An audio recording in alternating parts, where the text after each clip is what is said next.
Hello student, welcome back to my Aaradhya institute में आप सभी का एक बार फिर से स्वागत है। चलिए हम लोग अपने प्रश्नों की श्रृंखला पे आ गए हैं और आप लोग बताइएगा आप लोग कैसे हैं और मेरे चैनल को ज़्यादा से ज़्यादा आप लोग लाइक और सब्सक्राइब करिएगा। ठीक है, आप लोग को कैसे कैसे क्वेश्चन चाहिए और आप लोग कमेंट करके ज़रूर से बताइएगा। ठीक है, छोटे छोटे क्वेश्चन रहेंगे, हम लोग 10-10 15-15 मिनट के क्वेश्चंस करेंगे ताकि बोर भी हम लोग ना हो और अच्छे से क्वेश्चन भी अपना धीरे धीरे हम लोग तैयार कर लें। ठीक है, तो ये सब क्वेश्चन हम लोग को गलत नहीं करना है। इजी क्वेश्चन तो हम लोग को बिल्कुल भी गलत नहीं करना है। इजी क्वेश्चन करते करते हम लोग टफ पे आएंगे। ठीक है, तो आप लोग को क्वेश्चन कैसे लगते हैं आप लोग ज़रूर से बताइएगा। ठीक है, तो चलिए, आई होप आप लोग अच्छे होंगे। कमेंट करके ज़रूर बताइएगा कि आप लोग कैसे हैं। चलिए, तो हम लोग अपनी क्लास को स्टार्ट करते हैं। ओके, चलिए, तो हम लोग का आज का पहला क्वेश्चन, ठीक है, देखिए पहला क्वेश्चन, पीलिया कितने प्रकार का होता है? आप लोग बताइए, पीलिया कितने प्रकार का होता है? 1 प्रकार का, 2 प्रकार का, 3 प्रकार का, 4 प्रकार का? तो बताइएगा स्टूडेंट, आप लोग कमेंट बॉक्स में आंसर दीजिएगा, इससे आप लोग के भी प्रैक्टिस बढ़ेगी। तो पीलिया हमारा कितने प्रकार का होता है? तो पीलिया हमारा 2 प्रकार का होता है। ठीक है, चलिए नेक्स्ट क्वेश्चन पे चलते हैं हम लोग। अप्लाइड न्यूट्रिशन प्रोग्राम की स्थापना कब हुई? बताइए आप लोग, अप्लाइड न्यूट्रिशन प्रोग्राम की स्थापना कब हुई? 1959 में, 1957 में, 1958 में, 1955 में? तो बताइए अप्लाइड न्यूट्रिशन प्रोग्राम की स्थापना कब हुई? तो अप्लाइड न्यूट्रिशन प्रोग्राम को हम लोग क्या कहते हैं? ANP भी कहते हैं। क्या कहते हैं? ANP। ANP का फुल फॉर्म आप लोग ज़रूर से याद कर लीजिएगा। ANP का फुल फॉर्म ही है अप्लाइड न्यूट्रिशन प्रोग्राम। ठीक है, आप लोग को स्टूडेंट समझ में आ रहा होगा तो कमेंट करके ज़रूर बताइएगा। ठीक है, ANP का फुल फॉर्म क्या है? ANP का फुल फॉर्म एग्जाम में ज़्यादा पूछते हैं। ठीक है, तो इसलिए आप लोग याद रखिएगा। ANP का फुल फॉर्म है अप्लाइड न्यूट्रिशन प्रोग्राम। ठीक है, और इसकी स्थापना कब हुई थी? 1959 में। ओके, फर्स्ट आंसर है। ठीक है, चलिए नेक्स्ट क्वेश्चन देखिए, ICDS की स्थापना कब हुई? बताइए, 1976 में, 1975 में, 1978 में या 1970 में? ठीक है स्टूडेंट, तो बताइए आप लोग ICDS की स्थापना कब हुई? तो आई होप ये सभी को क्वेश्चन पता होंगे, ईजी होंगे। 1975 में। ठीक है, ICDS की स्थापना कब हुई? 1975 में। और इसका फुल फॉर्म क्या है? ICDS का फुल फॉर्म हर एग्जाम्स में पूछते हैं, तो integrated child development service. ICDS का फुल फॉर्म क्या है? Integrated child development service, ICDS। ठीक है, इंटीग्रेटेड चाइल्ड डेवलपमेंट सर्विस। ठीक है, तो आप लोग लिख लीजिएगा। चलिए नेक्स्ट क्वेश्चन देखिए, बिलीरुबिन के कारण शरीर का पीलापन होता है? बताइए, बिलीरुबिन के कारण शरीर का पीलापन बढ़ जाता है, घटता है, सामान्य रहता है या फिर इनमें से कोई नहीं? तो बिलीरुबिन के कारण क्या होता है? बिलीरुबिन के कारण हमारे शरीर का पीलापन बढ़ जाता है। ठीक है, इससे ही हमें क्या हो जाता है? जब पीलापन बढ़ जाता है तो वही पीलिया में हो जाता है ना। तो बिलीरुबिन के कारण हमारे शरीर का पीलापन बढ़ जाता है। ठीक है, अच्छा आप लोग ये बताइए, सामान्य जो रूप से 100 ml रक्त सीरम में कितना मिलीग्राम बिलीरुबिन पाया जाता है? किसी को आंसर पता होगा तो आप लोग कमेंट करके ज़रूर बताइएगा। जो हमारा सामान्य रक्त है, 100 ml रक्त सीरम में कितना मिलीग्राम बिलीरुबिन पाया जाता है? ये कमेंट बॉक्स में बताइएगा, नहीं तो इसका आंसर हम आप लोग को कल देंगे। ठीक है, नेक्स्ट चलिए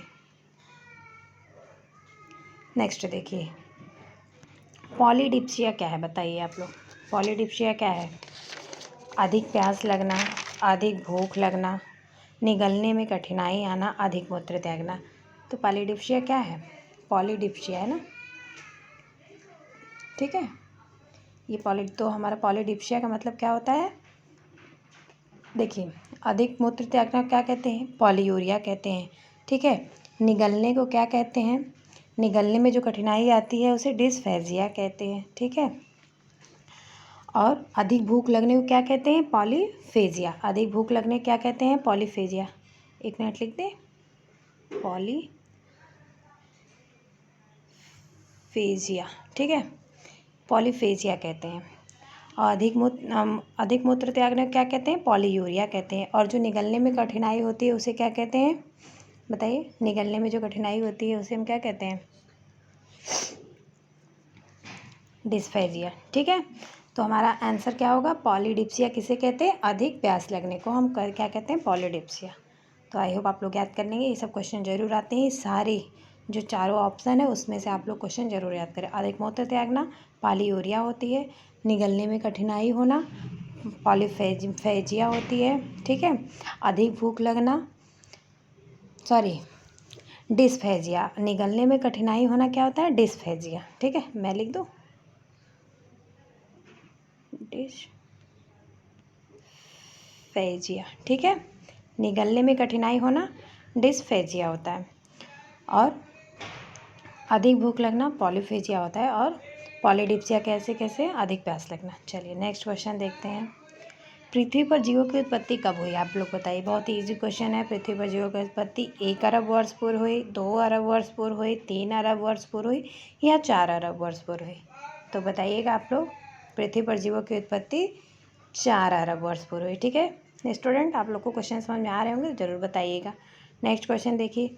जापान के पारंपरिक वस्त्र कौन कौन से, बताइएगा आप लोग। जापान के पारंपरिक वस्त्र कौन कौन से हैं, तो किमोनो है, चंबा है, हब्बी है, या इनमें से कोई नहीं। तो जापान के पारंपरिक वस्त्र कौन है, ये हब्बी जो लिखा है ना, हब्बी होता है, ठीक है, हब्बी, ठीक है। जापान के पारंपरिक वस्त्र कौन से हैं, हब्बी, जापान के पारंपरिक वस्त्र कौन से हैं, किमोनो, ओके। और चंबा कहाँ का है, चंबा हमारा हिमाचल प्रदेश का है। चंबा कहाँ का है, हिमाचल प्रदेश है। चंबा क्या है, एक रुमाल है, ठीक है। जैसे जो हम लोग प्रसाद वसाद बनाते हैं, मंदिर में ले जाते हैं, ढकने के लिए होता है ना रुमाल, उस पर कढ़ाई किया हुआ होता है सूती धागे का, उसे चंबा रुमाल कहते हैं। और कहाँ का है, हिमाचल प्रदेश का है। और हब्बी भी जापान का ही है, लेकिन पुरुषों के द्वारा पहना जाने वाला वस्त्र है, ठीक है। हब्बी भी जापान का ही वस्त्र है, लेकिन वो पुरुषों के द्वारा पहना जाता है, ठीक है। और हमारा जापान का पारंपरिक वस्त्र कौन सा है, किमोनो, ठीक है। नेक्स्ट क्वेश्चन देखिए। राजस्थान का ट्रेडिशनल कपड़ा है, तो बताइए आप लोग, राजस्थान का ट्रेडिशनल कपड़ा कौन सा है, बंधेज है, कलमकारी है, कसूती है, या जरदोजी है। बताइए आप लोग, राजस्थान का ट्रेडिशनल कपड़ा कौन सा है, तो राजस्थान का ट्रेडिशनल कपड़ा हमारा बंधेज है, ठीक है। कलमकारी कहाँ का है, आंध्र प्रदेश का है, ठीक है, आंध्र प्रदेश का है। कलमकारी हमारा आंध्र प्रदेश का है। कसूती आप लोग जानते ही हैं, कर्नाटक का है। जरदोजी क्या होता है, जरदोजी वो होता है जिसमें बहुत महंगे सोने चांदी के तार जुड़े होते हैं, उसे हम क्या कहते हैं, जिस वस्त्र में सोने चांदी के तार जुड़े होते हैं, सोने चांदी के वस्त्र, सोने चांदी जो लगे होते हैं, उसको हम जरदोजी कहते हैं, ठीक है। कलमकारी आंध्र प्रदेश का ही है, समझ गए आप लोग। चलिए नेक्स्ट क्वेश्चन देखिए आप लोग स्टूडेंट। 40 कली का घाघरा कहाँ का है, आप लोग को बताना है। 40 कली का घाघरा कहाँ का है, गुजरात का है, हैदराबाद का है, बनारस का है, क्या है, इनमें से सभी का है। बताइए आप लोग, 40 कली का घाघरा कहाँ का है। तो हमारा 40 कली का जो घाघरा है वो गुजरात का है, ठीक है। बनारस का हम लोग जानते ही हैं, ब्रोकेड है। हैदराबाद का क्या होता है, हैदराबाद का पीताम्बरी या पैठनी होता है, ठीक है। हैदराबाद के जो वस्त्र होते हैं वो पीताम्बरी और पैठनी होते हैं, और बनारस का ब्रोकेड ही होता है। और 40 कली का जो घाघरा है, आप लोग याद रखिएगा, गुजरात का है, ठीक है। और जो राजस्थान का होता है, राजस्थान का बूटेदार जो चोली होती है वो राजस्थान की होती है, ठीक है। चलिए, हमारा क्लास ख़त्म हो गया, क्वेश्चंस ख़त्म हो गए। आप लोग को क्वेश्चन कैसे लगे कमेंट करके ज़रूर से बताइएगा, ठीक है। फिर नेक्स्ट क्लास में हम लोग मिलेंगे, और आप लोग को कैसे कैसे क्वेश्चन चाहिए वो भी आप लोग ज़रूर से बताइएगा। और हमारा क्वेश्चन कैसा लगा, कैसा पढ़ा रही हूँ, ज़रूर आप लोग कमेंट करके बताइएगा, ठीक है। तो चलिए मिलते हैं फिर नेक्स्ट क्लास में। Bye bye, take care. Exam आ गए हैं, आप लोग अपनी तैयारी को अच्छे से करिएगा, ठीक है। चलिए फिर हम लोग मिलते हैं, और लाइक एंड सब्सक्राइब ज़रूर से करिएगा, ठीक है। Bye student.